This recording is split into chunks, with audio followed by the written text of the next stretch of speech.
Dan dia takut bahwa, oh saya udah nggak perawan gitu. Saya udah nggak perawan, apakah ada sih orang yang mau lagi sama saya gitu. Kan udah PDKT, kan sebelumnya nggak mungkin dong pas PDKT, kamu udah masih perawan, kan nggak mungkin dong. Dulu ada gitu terus tapi bersih rutin ya nggak apa-apa, jangan sampai kayaknya itu jaminan ya bahwa kita tetap menjaga diri kita, nggak asal sana sini lah gitu ya untuk berhubungan seperti itu. Oke, teman-teman, selamat datang kembali di channel Citaning Yewana dan di konten psikologi.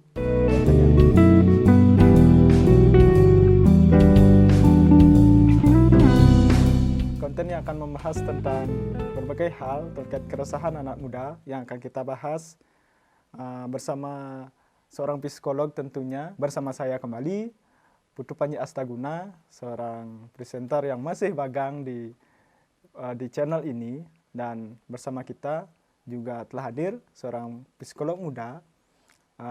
Tentunya kita sudah tahu ya, karena dua episode kita sudah bersama beliau, Kak Ayas. Terima kasih sudah hadir kembali. Iya. Dan untuk yang pertama sih, mungkin ya sudah 2 episode dan saya belum menanyakan kabar sih. Jadi untuk yang pertama, gimana sih kabar Kak? Kabar baik, Astungkara sehat gitu ya. Dan Panji gimana? Baik sih Kak, kan udah ganti, jadi lebih rapi sih, karena kemarin kan, wah itu apa sih tuh pakai kaos. Oke. Dan mungkin bisa untuk kerjaan gimana Kak? Apakah gimana sih? Ini mungkin sih sebelum ke gini sih, gimana persentase dari orang-orang yang berkonsultasi sih sebelum gini? Apakah lebih banyak orang anak muda apa orang tua yang konsultasi di? Oke, ke psikolog gitu ya. Kebanyakan. Iya, sejak pandemi ini memang untuk tingkat konsultasi psikologi gitu ya kepada psikolog itu sudah mulai banyak, orang tua tuh sudah mulai aware biasanya gitu kan dibandingkan yang sebelumnya. Kalau untuk yang keluhan-keluhan di remaja, dewasa itu memang semakin meningkat. Karena kan kebutuhan ya dari sejak pandemi kan kondisi memang baru, terus kita perlu beradaptasi dengan segala macam. Jadinya memang tingkat untuk konsul juga semakin tinggi karena kan tingkat stres tinggi juga. Gitu. Nah untuk kayak gitu kan berarti antara anak muda dan orang dewasa kan sudah semakin meningkat kan Kak untuk konsultasi. Jadi kalau misalnya dari sisi anak muda sendiri, sekarang kan fenomenanya kan ada tuh sebuah relationship yang gimana sih gininya, fenomenanya tuh yang sudah banyak orang yang tahu gitu loh Kak. Seperti misal boleh dikatakan yang sampai ke tahap sampai berhubungan badan itulah istilahnya. Nah itu gimana sih Kak? Maksudnya ada nggak yang mempunyai masalah di sana? Maksudnya apakah dia dipaksa oleh pacarnya atau mungkin dia terpaksa melakukan itu, atau mungkin kebalikannya sama-sama suka. Itu ada sih Kak yang konsultasi atau gimana? Oke, memang fenomena terkait dengan berhubungan seksual gitu ya Ya, dalam suatu relationship itu semakin kesini itu semakin istilahnya sudah rahasia umum gitu ya. Jadi beberapa anak muda memang sudah berani gitu untuk mencoba. Berani, oke. Berani untuk mencoba karena tidak hanya dari data psikologi ya, maksudnya tentang keluhan-keluhan dari faktor fenomena tersebut, tapi di sini dari puskesmas gitu ya, yang puskesmas yang mendata. Ada datanya. Ini mendata pasien HIV. Oh iya gitu iya. Kan? Karena kan memang ada ini ya perlu ada terus evaluasi pemantauan dalam perilaku seks bebas seperti itu, dan beberapa puskesmas itu memberikan laporan gitu ya secara di media dan yang lainnya gitu, memang tingkat anak-anak remaja berkenalan dengan hubungan seksual sejak dini semakin meningkat.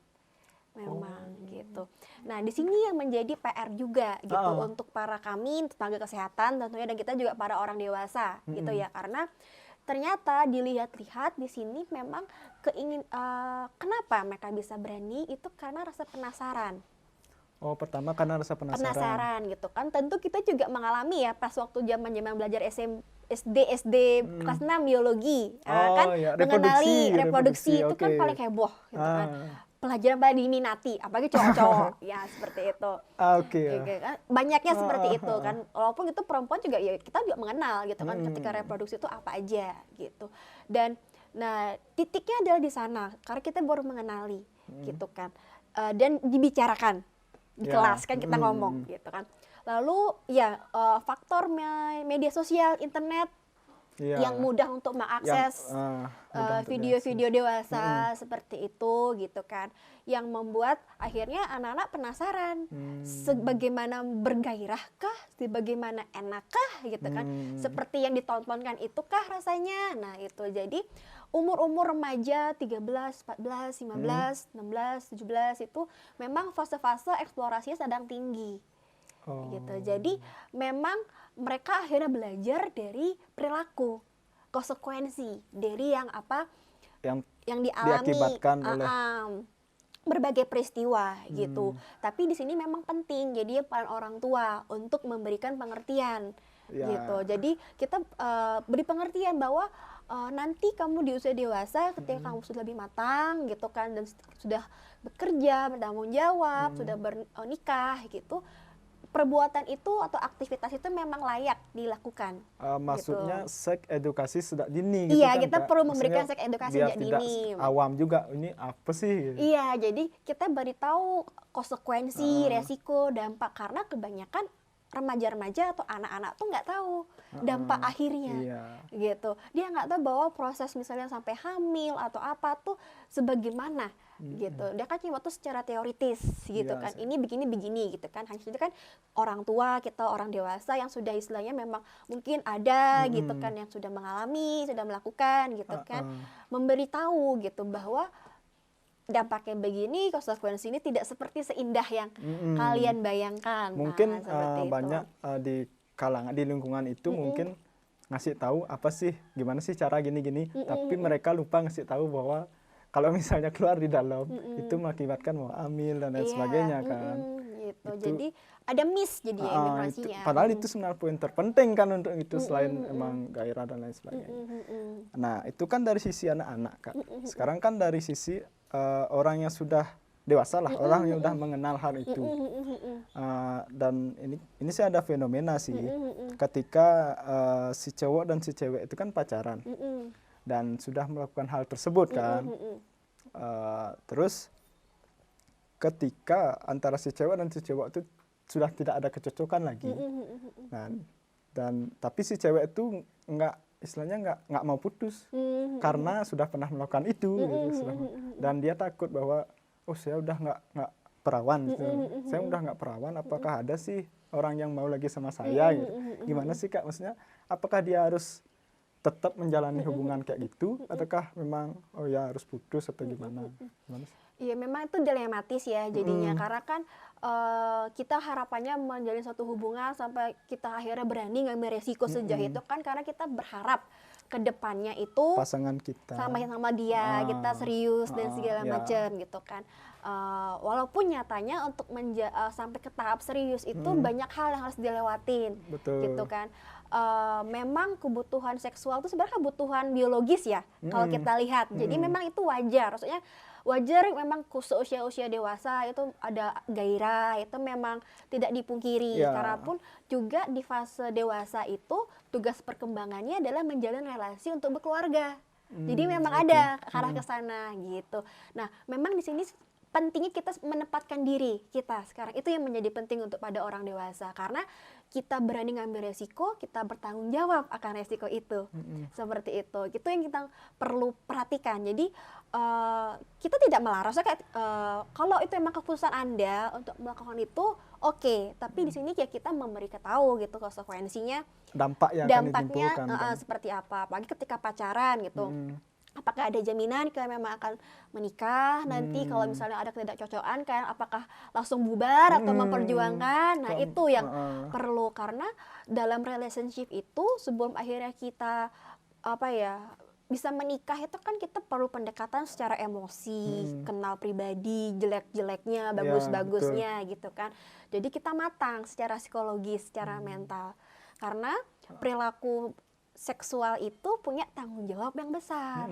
Seperti itu. Dan kalau udah kejadian nih seperti yang kayak tadi Kak Panji kan, sampaikan gitu kan. gimana sih Agar maksudnya teman-teman tahu memposisikan diri seperti itu begitu ya. Nah, di sini dilihat gitu, apakah ketidakcocokan tersebut sangat krusial gitu. Yang itu perlu dipertimbangin karena kan tadi Kak Panji bilang Oh ada iya sih, cuma ketidakcocokan. ketidakcocokan. Nah, karena kan ketidakcocokan itu macam-macam. Kalau misalnya memang tidak krusial, terus maksudnya kalian memang ada ke arah serius, coba dibicarakan, perjuangkan hubungan ini untuk sampai ke serius. Kalau maksud saya kalau memang itu tadi tidak krusial, tidak cocokannya Kalau memang gitu. tidak bisa Toleransi gitu. Kalau emang ternyata krusial tidak bisa toleransi gitu. Nah, di sini gitu kan kalau memang sudah terlanjur gitu ya karena rasa sayang semuanya seperti itu gitu dan takut gitu bahwa kalau putus nanti diancam atau apa bagaimana atau apa gitu. Atau enggak kan kalau dia putus mungkin si cowok kan mungkin biasa aja kan Kak, maksudnya tidak ada yang berubah dari dirinya. Tapi kalau si cewek kan ngerasa dan merasa menyesal tuh saya melakukan hal tersebut dengan orang yang salah gitu sih. Itu gimana sih? Iya, jadi mungkin ini ya memang proses gitu ya, proses untuk akhirnya itu menjadi bagian perjalanan hidup gitu. Karena kita nggak bisa pungkiri itu sudah istilahnya hal yang kita lakukan dan sudah terjadi, nggak bisa diundo. Iya gitu sih. kan, nggak bisa Nggak kayak Microsoft Word. nggak bisa gitu. Jadi coba dipertimbangkan gitu. Kalau memang sudah tidak kuat dalam kondisi relationship tersebut dan memang berdampak tidak sehat gitu, ya memang ada baiknya selamatkan diri gitu. Oh, berarti ada opsi untuk menyelamatkan diri dulu dong? Iya, tentu ada gitu. Karena kan kalau memang kita menjalin hubungan yang kurang sehat gitu ya, mungkin istilahnya sekarang toksik seperti itu. Memang kita perlu coba perhatiin keutamaan diri kita. Kita nyaman nggak? Atau kita sejahtera nggak mentalnya? Stabil nggak mentalnya? Atau kita terasa apa ya? Kita jadinya nggak produktif atau apa? Jadi itu mempengaruhi kita atau bagaimana? Kalau itu emang ternyata mempengaruhi, ya memang ada baiknya kita coba pertimbangin ulang untuk tetap di relationship itu. Atau mungkin gitu. ya pertimbangan bersama kan Kak? Iya, Kalau emang pasangannya tuh udah nggak cocok atau gimana, saya emang udah bener-bener nggak bisa gitu. Ada aja alasannya gitu. Iya gitu. Oke, kalau emang akhirnya berakhir gitu kan. Oke, nah sekarang kan di sini memang penyesalan ya yang kita karena sudah ngelakuin dengan orang yang salah seperti itu kan. Terus mikir apakah nanti ada yang mau nerima saya Nah, itu gitu Kak, kan. maksudnya. Karena kan stigma sekarang masih cukup kental ya bahwa maksudnya masih aneh lah untuk beberapa perempuan yang maksudnya sudah melakukan hubungan itu terus habis itu sama orang lain lagi gitu kan. Nah, di sini mungkin perlu teman-teman ingat gitu untuk para perempuan gitu bahwa Ini dari sisi cewek kan di ya? sisi cewek gitu ya, bahwa di sini itu adalah bagian dari kehidupan kalian. Jadi bukan berarti itu menjadi suatu hal yang apa ya, akhir dari perjalanan ini gitu. Karena akan ada gitu orang-orang gitu ya yang akan menerima. iya, akan menerima. Jadi ini juga sebagai seleksi alam ya secara tidak langsung gitu. Kalau memang dia sayang gitu ya, soalnya menerima gitu, dia akan bisa memahami reasonnya kenapa gitu kan ngelakuin itu gitu kan.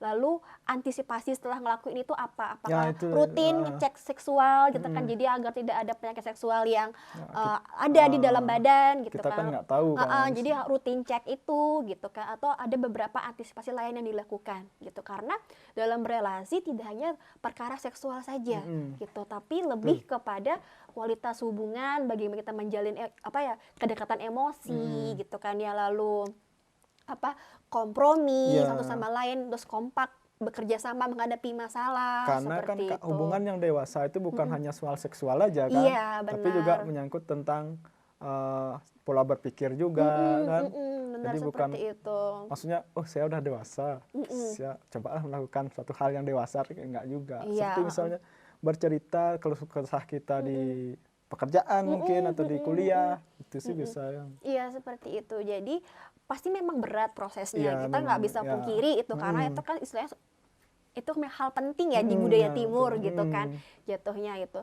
Nggak apa-apa, memang ketika memang sudah berakhir hubungan itu mungkin take time ya untuk diri sendiri, kita Betul. menata diri, mungkin memperbaiki diri gitu kan. Ya. Mungkin memang dulu apa ya, ada kesulitan untuk tidak berani menolak gitu kan, takut ditinggal atau apa. Kenali diri kita gitu, karena apa yang membuat kita akhirnya mau ngelakuin itu. Nah, itu Gitu udah, Kak. kan, apa karena memang paksaan itu tadi? Kalau paksaan kan beda kasus gitu ya. Kalau ternyata takut karena dia akan meninggalkan kita gitu, takut kita sendirian atau apa, berarti kita kan punya kebutuhan lain ya yang tidak terekspresikan dengan Betul. baik. Nah, itu kan perlu istilahnya diproses gitu ya. Bagaimana sih caranya untuk bisa kebutuhan itu tercapai dengan cara yang baik gitu kan? Karena kan banyak cara ya. Bukan hanya dengan seksual Iya, semata. seperti itu. Karena kalau memang kalian punya prinsip bahwa ingin menjaga keperawanan kalian sampai menikah, itu hak setiap orang gitu kan. Kalau tidak ya tidak masalah gitu kan. Nah, hanya saja di sini kalau memang pasangan kalian tidak menghargai itu, yaitu jadi bendera merah ya untuk kita, red flag gitu, bahwa kok dia nggak memahami prinsip kita. Itu yang menjadi yang perlu diperhatiin gitu. Dan kalau memang tidak cocok, perlu belajar untuk menolak. Untuk para perempuan seperti itu, ini karena dari sisi perempuan dulu. Iya, ya. dari sisi perempuan dulu seperti itu, karena kita juga punya kendali ya akan itu. Dan kalau cowok yang nggak nerima, kita sudah tahu nih si cowok ini pola pikirnya bagaimana, kedepannya akan apa dan sebagainya. Ada juga kan cowok yang cuek misalnya, nggak apa-apa. Iya gitu. Oke, kalau emang dia pengen gitu kan mungkin cowoknya, tapi dia tahu kalau saya gitu nggak mau gitu sebagai perempuan. Kok dia menghargai, oke, itu jadi poin plus. Nggak akan dipaksa gitu. Iya, nggak maksa. Kalau emang yang bersangkutan nggak mau gitu kan, oke, dia menghargai itu. Oke, berarti cowok ini bisa tahu nih boundaries, dia bisa tahu artinya izin ya dalam ketika melakukan hal yang personal gitu kan. Itu menjadi poin plus gitu. Jadi kita ketika ber-PDKT kita harus perlu nih melihat respon-respon yang seperti itu, karena ketika dewasa nggak ada yang melarang kita, karena kita sudah sosok yang bertanggung jawab gitu kan. Sudah istilahnya secara biologis kan perkembangan semua sudah optimal gitu kan. Secara psikologis pun ketika usia 25-an, 24 tuh udah dikatakan hampir optimal juga prosesnya ya, gitu. Setidaknya pemikirannya matang lah. Iya, setidaknya pola pikirnya sudah lebih matang dibandingkan usia-usia sebelumnya. Seperti itu. Jadi ya buat teman-teman yang perempuan, tidak usah khawatir gitu ya. Kalaupun memang tidak ada menemukan teman yang cocok untuk diskusi, ke profesional gitu dengan berbagai cara begitu kan. Jadi ada banyak pihak kok sekarang yang mau membantu untuk istilahnya menghadapi proses itu. Karena kita tahu proses itu nggak mudah gitu. Apalagi di budaya kita sekarang. Ya, apalagi budaya ketimuran kan sangat-sangat bisa dikatakan anti kan dalam hal seperti itu kan. Tabu gitu ya. Ya, dan sekarang kan tadi kan di sisi cewek, sekarang kan di sisi cowok. Nah, kalau di sisi cowok itu kan kalau misalnya melihat ada cewek yang kan udah PDKT, kan sebelumnya nggak mungkin dong pas PDKT kamu udah masih perawan kan, nggak mungkin dong. Maksudnya kita penjajakan dan baru mengetahui bahwa calon pasangannya itu udah nggak perawan lagi gitu lah istilahnya. Nah, dari sisi cowok tuh gimana sih Kak harus bersikap? Apakah harus kamu nolak gitu, denial gininya, ataukah memang ini gini dan memang ini kalau bisa jangan seperti itu lagi, atau gimana sih Kak harusnya cowok?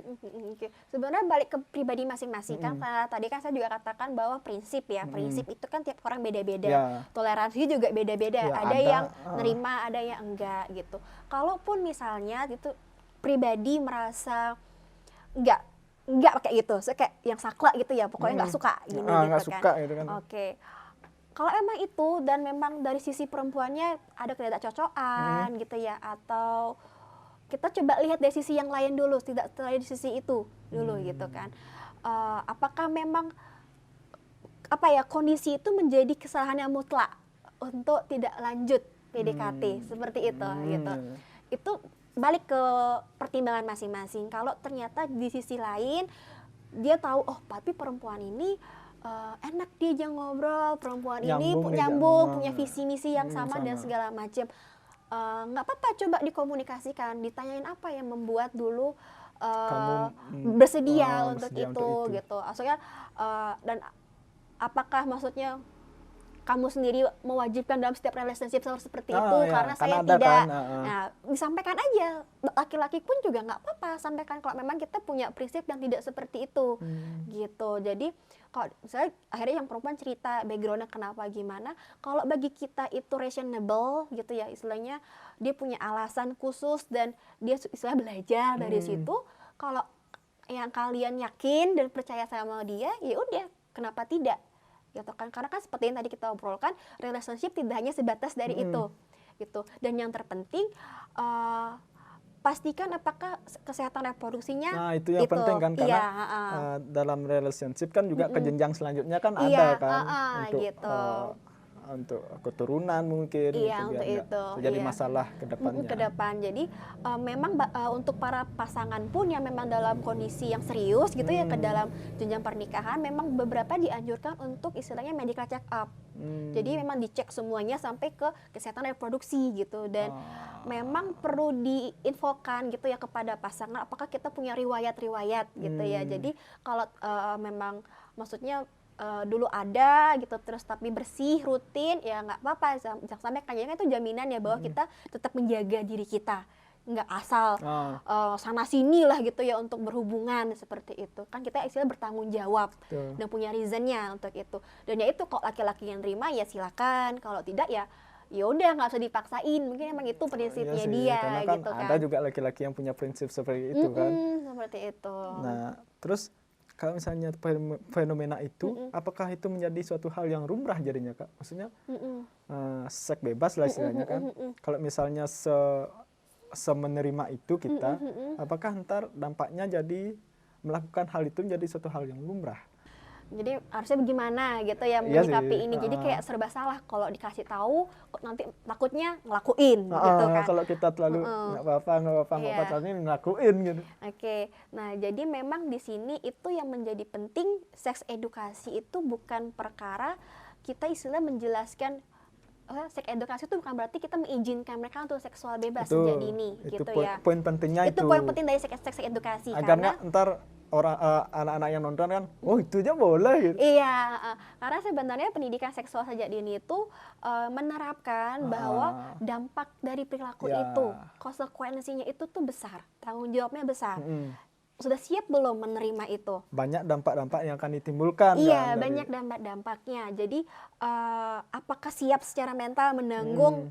Ya, kita tahu kehidupan kita, saya di lingkungan kita masih memiliki label terkait itu. Apakah kita mampu untuk menanggung gitu, dan nggak apa-apa dengar itu. dengar di luar kan. Kalau ternyata kuat, oke, ya itu memang keputusan kalian gitu, dan tetap pertimbangin konsekuensi dari perilaku seks bebas itu ya, dari penyakit seksual penyakit seks yang menular gitu kan, HIV gitu kan, atau banyak lagi penyakit lain yang bisa menular gitu kan. Itu perlu diperhatiin gitu. Jadi bukan hanya sekedar enak-enaknya aja gitu ya, tapi kita perlu mikir ke depan seperti apa. Jadi memang kita perlu istilahnya menyiapkan diri ya, kalau memang untuk kita yang dewasa gitu, kita perlu mateng gitu. Yang dewasa aja perlu kematangan yang banyak, pertimbangan macam-macam. Apalagi yang masih usia muda-muda ya, masih remaja seperti Jadi, itu. Memang itu suatu hal ya, saya katakan tadi, tanggung jawab yang besar, tidak semua bisa menanggung, bahkan yang dewasa pun tidak berani kadang menanggung resiko seperti itu. Ada beberapa orang yang tidak berani melakukan itu. Sampai menunggu sampai menikah segala macam, karena memang ada banyak tekanan yang akan kita peroleh, apalagi di dalam budaya timur seperti itu. Jadi kita memang harus pintar-pintar tahu diri kita gitu ya, tahu juga kondisi kesehatan kita gitu. Untuk yang dewasa ya ini ya, jadi karena kondisi kesehatan reproduksi atau kesehatan kita ketika berkeluarga itu akan berentet kemana-mana gitu. Jadi kita harus benar-benar matang ya Kak Panji ya gitu. Seperti itu, dan itulah kenapa aktivitas tersebut gitu kan hanya dilakukan oleh orang dewasa yang sudah menikah. Ini karena ya tanggung jawabnya berderet banyak, ini konsekuensinya berderet banyak gitu, karena kan bukan hanya tentang 1-2 jam satu itu orang saja gitu, tapi berkelanjutan ke kehidupan ke depan itu seperti itu. Jadi tidak hanya secara fisik pengaruhnya plus secara psikologis juga. Ya belum lagi dampaknya ke psikologis juga kan kalau misalnya kita salah memilih pasangan terus gitu kita kan. merasa menyesal dan yang lainnya, itu prosesnya panjang begitu. Bukan berarti tidak bisa teratasi ya, tapi balik ke masing-masing orang gitu, seberapa dia jauh bisa menerima, mengikhlaskan, dan bertemu juga dengan orang yang tepat yang bisa memahami, itu kan juga butuh proses, nggak yang instan seperti itu ya Kak Panji ya. Oke. Kita nggak ngebolehin tapi juga nggak ngelarang juga. Tetap ke diri kalian masing-masing sih. Dengan tanggung jawab, konsekuensi seperti konsekuensinya itu. juga.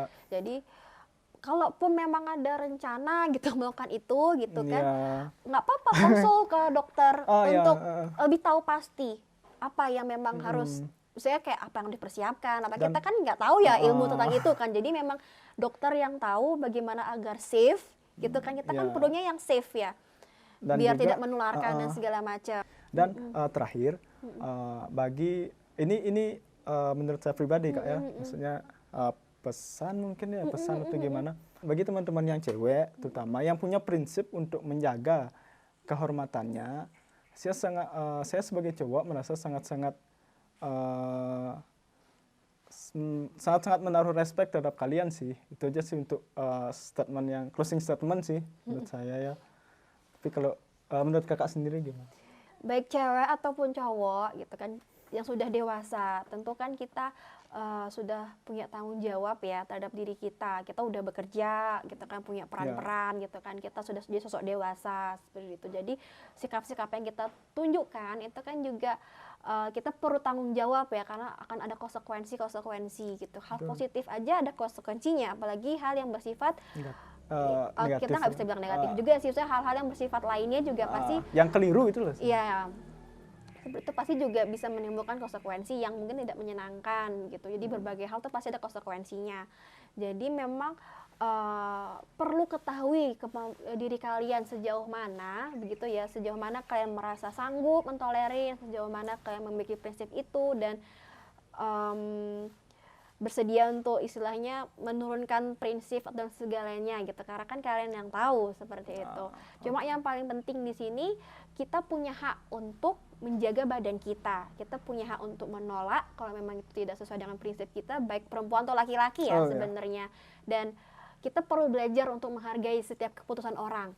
Betul. Gitu. Dan ya karena itu pasti ada reasonnya, dan kita juga kalaupun kita ketemu dengan sosok yang ternyata sudah melakukan seperti itu gitu kan, jangan dijudge dia salah juga. Iya, jangan dijudge dia salah, perhatikan reasonnya apa gitu. Dan ya lebih diperhatikan juga bagaimana dia akhirnya menjaga kesehatan reproduksi dan yang lainnya begitu, karena ya ini merupakan bukan hal yang simpel ya, jadi hal yang sangat kompleks seperti itu. Jadi itu dipikirkan matang-matang gitu ya, kalian yang ini tanggung jawab yang besar, bukan yang mudah gitu. Kalau mudah kan udah nggak akan dilarang gitu istilahnya kan, sama orang-orang dewasa yang sudah biasa berusia. aja, tapi kenapa pada akhirnya ini menjadi penekanan? Karena itu tadi tanggung jawabnya besar dan tidak mudah, dan ini sangat kompleks seperti itu. Dan itu saja sih untuk closingnya kali ini. Dan untuk yang konsultasi juga, konsultasinya ke orang yang tepat juga kan, maksudnya nggak mungkin kan kalian ngomong itu pada teman kalian dan nantinya kalau gimana nanti tersebar atau gimana kan, takutnya seperti itu. Berkonsultasilah ke pihak yang tepat atau mungkin pihak yang profesional, mungkin kayak seperti ya mungkin bisa konsultasi di komunitas Soul Society Indonesia. Ada sih Kak, kalau konsultasi itu bisa kan? Bisa. Jadi konsultasi di Soul Society Indonesia gitu ya, untuk memang kasus-kasusnya ini kan tergolong kasus yang berat ya jatuhnya dan maksudnya sifatnya kan rahasia gitu kan Kak. Iya, sifatnya rahasia dan personal. Teman-teman di rumah kan bocor nggak ya gitu Jadi ini biasanya menangani adalah psikolog langsung gitu, yang memang kita sudah disumpah gitu ya untuk tidak membeberkan hal-hal yang bersifat privacy kepada siapapun kalau memang tidak ada kebutuhan hukum, kebutuhan mendesak atau apa gitu kan. Jadi kita menjaga itu, dan ya kita mengajak bagi siapapun yang berkonsultasi untuk ya belajar dari apa yang sudah terlewatkan, dan istilahnya ya kita berusaha untuk mengikhlaskan dan menerima itu dia. Istilahnya teman-teman di komunitas itu tidak menjudge kalian gitu lah. Iya, istilahnya. di sana kita ya berusaha kita memang menerima gitu kan apa yang memang sudah terjadi gitu. Karena kan tentu teman-teman yang datang ke kami butuh support seperti itu, dan ya di sini kami hadir gitu ya untuk membantu dan mensupport bahwa ya even kita buat salah, kita masih manusia gitu kan, kita punya kemauan untuk belajar gitu. Dan kita jadinya bisa memperbaiki itu. iya, kita bisa memperbaiki jadi diri yang lebih baik. Karena kan kita mungkin membuat kesalahan karena kita belum tahu ya belajar konsekuensi atau yang lainnya. Jadi nggak apa-apa, ini proses seperti itu. Untuk episode kali ini mungkin saya bisa tutup dengan mungkin sedikit permintaan maaf mungkin kalau ada yang gini. Iya, mungkin ya, karena pembahasan kita cukup Cukup sensitif sensitif gitu sih. ya. Jadi mungkin Bapak teman-teman yang ada yang tersinggung atau kita mengatakan salah kata atau gimana tanpa kita sadari ya, Pak Panji ya. Kami mohon maaf. Dan terima kasih udah menonton. Mungkin kalau ada yang mau misalnya berbagi keresahan di sekitar, karena kan bukan keresahan pribadi ya, maksudnya keresahan di sekitar. Wah Kak, Yang banyak ini kok ya. gini ya. Mungkin bisa drop di komen ataupun DM di Instagram saya sendiri. Dan untuk yang personal ya kembali lagi kami tidak bisa dan harus yang profesional yang melakukannya. Terima kasih yang sudah menonton dan sampai jumpa.